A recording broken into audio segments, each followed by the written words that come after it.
ladies and gentlemen. This is Christina of Movie Musings. Today I'll be reviewing Let the Right One in honor of its American remake coming soon, Let Me In. The original is from Sweden. It's a Swedish film, and it was released to American audiences in the fall of 2008. The Netflix synopsis reads, 12-year-old Oscar, played by Kare Hedebrandt, the constant target of bullies, spends his time plotting revenge and collecting news about items about the grisly murders plaguing his town. But things change when he meets a new girl named Ellie, played by Lena Leanderson, a misfit vampire who steals his heart. As a serial killer continues to prey on teen boys in their small Swedish village, Ellie helps Oscar find the courage to stand up to his tormentors. Now, I saw the trailer a long time ago and I was intrigued, so I decided to read the book. And you know what? The book was, at times it dragged and at times it was very frightening and creepy and suspenseful, and I expected the Swedish one, directed by Thomas Alfredson, to be the same. And you know what? There were scenes that were terrifying, that suspenseful and just shocking, for its element of surprise, or the fact that it was so gruesome, such as some of the murders that were committed. But it wasn't all just blood and gruesome and terror. It wasn't that. It was also, I'm not gonna say that it dragged, because I don't think it did. I think it showed the aspect of these two misfits, Oscar and Ellie, as children, because they were 12 years old and she was made vampire when she was 12. So even though it's not revealed how old she is, so we understand that she's this older woman in spirit, it's not really the case with her. There were times that she had the mind of a child, and you know what, it was actually kind of endearing to watch. You know, this budding relationship and friendship between these two, considering they were so misunderstood and so lonely, even though they were completely different. For one, he didn't need blood to sustain himself. One major difference, though, that I'm not quite sure how I feel about this, that is in the book but isn't in the film, and I don't know if it will be in the American version, is that the man that Ellie is living with, who has the role of her father to society's eyes, in fact, he's not.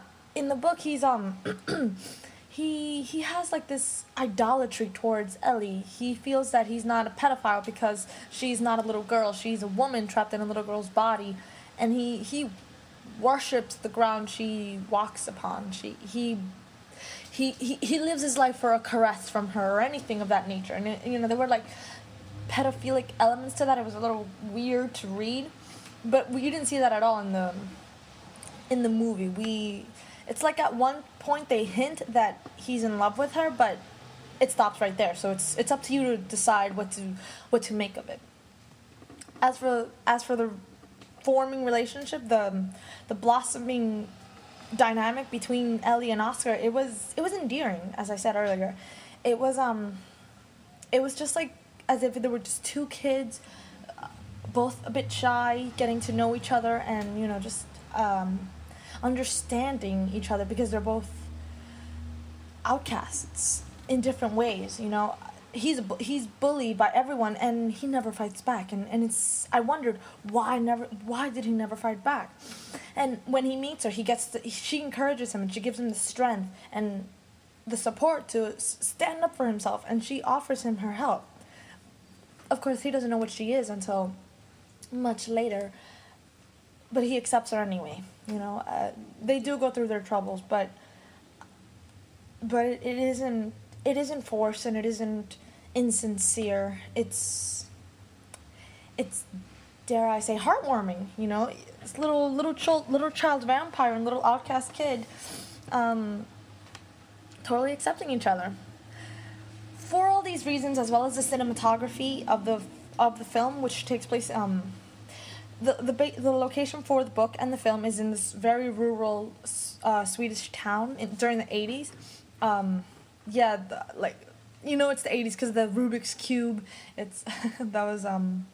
chuckled a bit at some of those parts when the Rubik's Cube came up a few times, and it was just this big deal. For all these reasons, I give this movie an A-. I very much recommend seeing it. And I also recommend that you come back to our website and just give us your thoughts.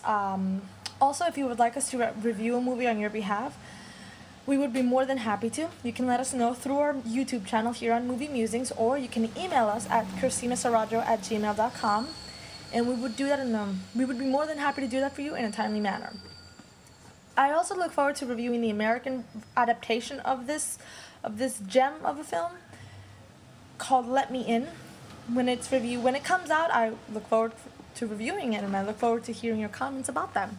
Thank you very much, and cheers.